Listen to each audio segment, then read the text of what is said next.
丹尼尔警官接到了一通不寻常的电话，当地居民报告说，一群熊正在试图穿越繁忙的马路，这导致了交通混乱。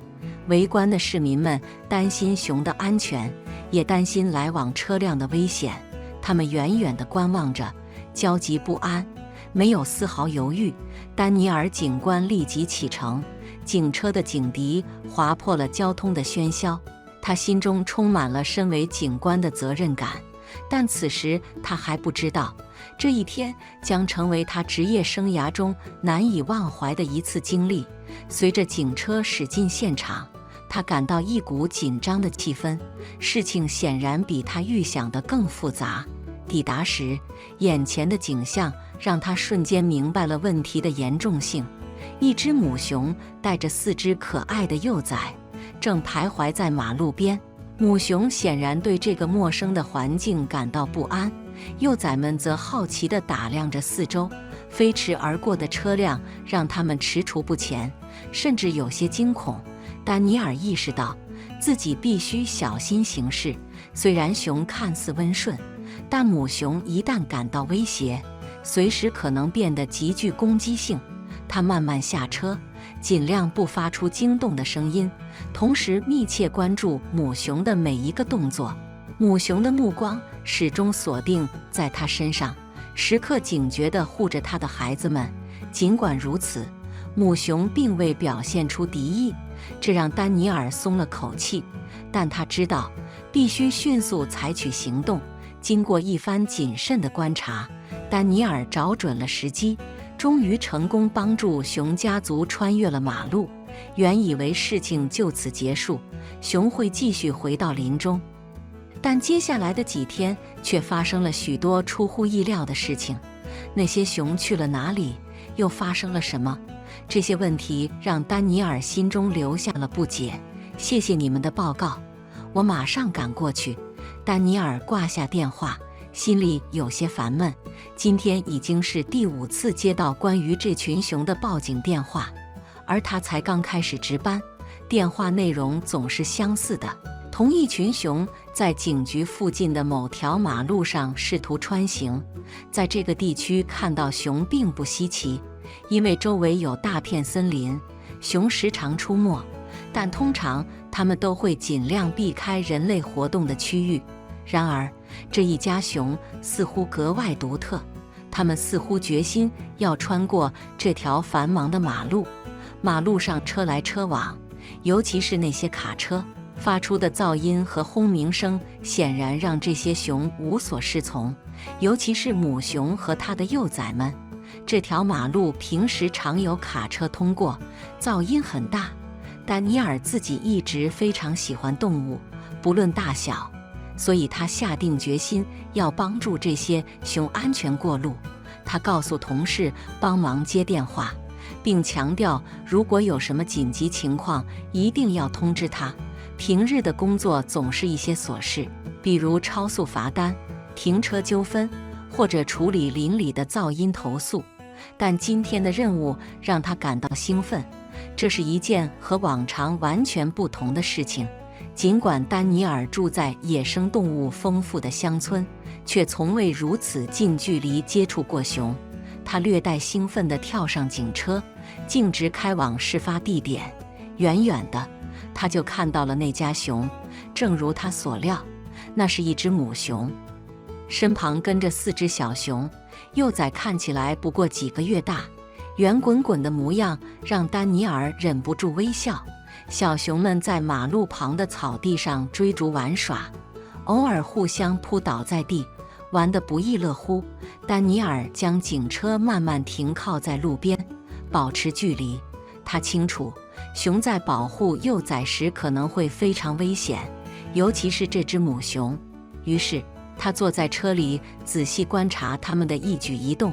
母熊小心翼翼地注视着周围环境，确保自己的孩子们不靠近马路。每当他们稍微靠近时，丹尼尔的心就跟着提了起来。终于，母熊决定尝试过马路。他带着小熊们一步步走上街道。然而，每当他刚踏上马路中央，一辆汽车的声音就会打破短暂的宁静。母熊立刻警觉地带着幼崽们退回安全区域。这种情形反复上演了好几次，尽管车辆离得很远，足够它们安全穿过，但母熊似乎被这些声音吓到了，每次都会选择撤退。大约15分钟后，丹尼尔警官觉得自己看得足够多了，他意识到，如果不采取行动，这家熊可能永远无法安全地穿过马路，甚至有可能因此受伤。幸运的是，他知道该如何处理这种情况，但也明白必须小心行事。管这些熊看起来没有表现出攻击性，但他不敢过于靠近。想到自己不得不下车帮助他们，他的心里有些紧张。毕竟这可不是普通的工作任务，危险性相当高。他深吸一口气，盯着母熊，为自己鼓劲。我能做到的。母熊只是害怕，它想保护它的孩子，而我会帮助它，它不会伤害我。开门，3、2、1，他低声自语，握住车门把手，轻轻拉开。随着门锁咔嚓一声响，他慢慢推开车门，尽量不发出任何声响。然而，就在门还没完全打开时，熊们已经注意到了他。小熊们只是短暂地看了他几眼，随后又继续在草地上玩耍，显然对他并不感兴趣。母熊则不一样，他的目光始终紧紧盯着丹尼尔。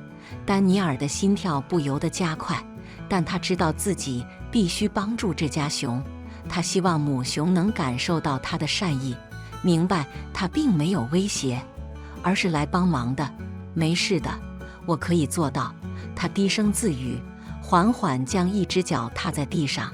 他全程保持与母熊的目光接触，慢慢转身，将另一只脚也放在地上。尽管如此，他并不敢直接站起来，而是继续深呼吸，最终扶住车门，缓缓站直身子，站在车外。他感觉自己完全暴露在母熊的注视下，但让他稍感宽慰的是，母熊并没有表现出任何攻击的迹象，只是静静地观察着他的一举一动。丹尼尔无法完全解释这种感觉，但他隐隐觉得母熊似乎并不把他当作威胁，他的眼神中没有敌意，反倒像是默许了他的存在。尽管他不可能完全确信这一点，但心中的紧张稍微缓解了一些。他小心翼翼地将车门留开，以防万一，然后慢慢走向车尾箱，始终保持着与熊们的目光接触。此时此刻，丹尼尔全神贯注，仿佛他的世界与这家熊紧密相连。他一步一步地走到车尾，打开后备箱，拿出他准备好的工具，那里有他帮助熊家族安全过马路所需的一切。在迅速取出后备箱中的物品时，他依然保持警惕，时刻关注着熊们的动静。现在终于到了行动的时刻，他取出了2个路障标志，打算暂时封闭这条马路，为熊家族争取足够的时间安全穿越。接下来的任务是将这些标志放置在马路上。与此同时，母熊依旧安静地观察着他，但丹尼尔能感觉到他的目光里多了一丝好奇，而不是愤怒。他甚至微微歪了歪头，仿佛在思索这个人到底在做什么。丹尼尔忍不住笑了笑，心中希望自己和母熊之间的默契能够维持下去。他感觉到恐惧渐渐消散，取而代之的是决心和勇气。他抓起一个标志，确保在后退的过程中始终与母熊保持眼神接触，慢慢向后退去。走了几米远，终于他后退得足够远，便把标志放在路上，封住了来车的通道。他正准备走回车里，继续封堵马路的另一边。这时，一辆车缓缓驶来，停在了标志前。一个男人伸出头，大声叫道：“嘿，这里发生了什么？我得通过这条街。”丹尼尔警官急忙走向车子，他需要确保这个人尽快离开，因为他的吼叫可能会惊吓到熊，导致他们飞回森林。那样的话，他们怎么能安全过马路呢？他走到男人的车窗前说：“先生，请您不要大喊，这条路封闭几分钟，不会太久。您可以在这里等，或者掉头走另一条路，决定权在您。”他原本希望这番话能让男人乖乖离开，或者至少安静下来，但事情并没有那么简单。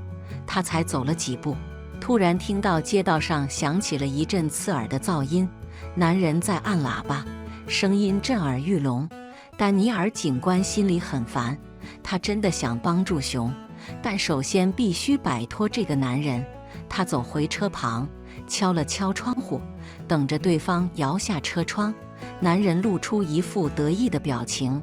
丹尼尔警官意识到这次会很棘手，他面临两个选择：一是努力让这个人安静并把他送走，这无疑需要很长时间，也增加了熊逃跑的风险；二是让他通过标志。通常情况下，他绝对不会让这个无理的司机得逞，但眼下帮助熊才是最重要的。于是他选择了第二个选项。他告诉男人可以绕过标志一次，还没说完，男人就猛踩油门，扬长而去。车轮滑着过了马路，看起来他很急。丹尼尔警官心想，现在这个人走了，他终于可以专心帮助熊了。不过他意识到，不久又会有其他车来到，他还得应对更多麻烦的司机。于是他想到了一个更好的封堵方式。1个小时后，终于一切准备就绪，熊家族可以安全穿越马路了。丹尼尔警官意识到，自己一个人无法封闭这一段马路，所以他叫来了几位同事寻求帮助。不久，他们就带着更大的标志到达，几分钟内就封住了整条街道，这样没人会半路被困，不必改变路线。熊终于能在安全的环境中渡过马路，他松了一口气，准备再次专心帮助熊。好了，母熊，让我们过马路吧，他说，站在车旁。他现在只需要耐心等待熊家族安全过马路，但他没想到，这比他想象的要复杂得多。他看着母熊小心翼翼地走向马路，4只幼崽紧紧跟在后面。他们似乎明白，现在不是玩耍的时候。一步一步，熊家族慢慢穿过马路，没有车辆，没有喇叭声，也没有巨型卡车。他们终于感到足够安全，继续前行。丹尼尔和同事们静静地注视着他们，心中充满自豪。我们做到了，一位警官欢呼道，今天真是做了一件好事。大家都互相道别，撤走了路障标志，重新开放了道路。然而，丹尼尔警官留下来抽烟，作为他放松的方式。在这一整天的紧张和激动之后，他看着森林，想着那些熊，觉得观察它们是多么有趣。它们是特殊的动物，他很高兴能够帮助到它们。正当他沉浸在思考中时，突然一声奇怪的噪音让他吓了一跳。他不知道那是什么，但听起来像是来自森林的尖叫声。他竖起耳朵，仔细倾听，突然又吓了一跳。熊几分钟前才走进森林，如果发生了什么事怎么办？他四处张望，想确认是否有同事也听到了这个声音，但他发现自己孤身一人，其他人已经离开。他知道叫他们回来是没用的。如果那些熊受了伤或者遇到危险，他们需要专业人员的紧急帮助。丹尼尔警官慢慢靠近森林，同时拨打动物保护热线。当接警员终于接起电话，他向他解释了情况，并表示他担心其中一只熊受伤。您能派人来检查一下吗？他问道。当然，让我看看我们队伍的情况，接警员回答。丹尼尔屏息以待。看起来大家都很忙，我可以派2个同事过来，但可能需要1个小时才能到达，这样可以吗？丹尼尔警官心想，不，这不行。如果熊受了伤，急需帮助，我可等不了1个小时，谁知道60分钟后会发生什么？然而，他没有把这些话说出口，而是告诉接警员：好的，那太好了，谢谢您。虽然内心深处他知道不能等1个小时才能得到帮助，但他必须自己进森林，看看能否为熊们做些什么。至少在专业人员到达之前，他发给接警员准确的位置，告诉他，无论如何，警官，请不要靠近那些熊，他们可能会伤害你，谁也无法预测他们会有什么反应。当然，他打算无视这个建议。他承认走进森林时有些紧张，但他对熊感到责任重大。他花了1整天时间帮助他们过马路，如果现在发生了什么坏事，他会自责的。声音变得轻微，但依然存在，听起来很慌张。当丹尼尔警官在森林中深入时，他还听到了其他声音，像是动物在痛苦地喘息。随着他靠近这些声音，他越来越确信它们来自熊。警官意识到自己在这里冒着很大的风险，如果熊确实受了伤，很可能会攻击他。然而，他的直觉告诉他要继续跟随声音，于是他照做了。不久后，他看到了让他停住脚步的景象。他发现母熊正在不停走动，发出他早先听到的喘息声，显然出了什么问题，但他看不清楚。他似乎没有受伤，但又不太确定。他躲在树后，试图仔细观察，同时确保自己不被发现。很快，他判断母熊没有受伤，他只是非常焦虑。丹尼尔松了一口气，但心里仍觉得不对劲。他开始低声咆哮，显得很不安。他想，也许是其中一只幼崽受伤了，这显然是他行为的合理解释。他开始寻找幼崽，逐一关注，最终发现它们似乎也没事，除了也同样集中精力盯着什么东西，只是在他视线之外。他忍不住想，是什么东西？他心里明白，不能离开这里，直到弄清楚究竟发生了什么。他可以走，但他不想走。他现在对这个小熊家族充满了关注，想确保他们一切安好。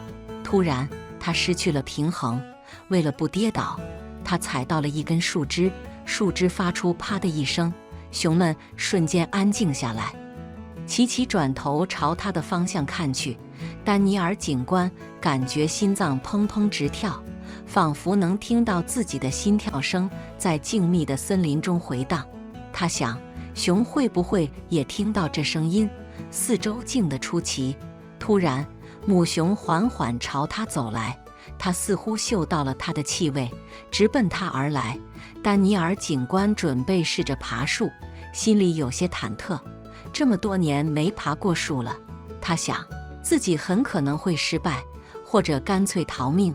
但出乎意料的是，母熊并没有表现出攻击性，它的目光紧紧锁定着他。虽然距离有点远，但丹尼尔能清楚地感受到它的存在。如果它想攻击我，应该会低吼或者表现出其他攻击行为。丹尼尔心中想着，他的推测得到了验证。母熊轻轻咕哝着，朝他的幼崽走去，偶尔回头看看他，仿佛在确保他跟在后面。他简直不敢相信眼前发生的一切，觉得自己一定是误解了什么。然而，母熊突然停下脚步，静静地注视着他，依旧轻声咕哝。丹尼尔决定冒险，像今天之前那么多次一样，跟着他走。显然，母熊确实希望他跟随。丹尼尔在他身后保持安全距离，密切注视他的一举一动。如果他真的决定攻击，他会随时准备逃跑。然而，令人意外的是，什么也没有发生。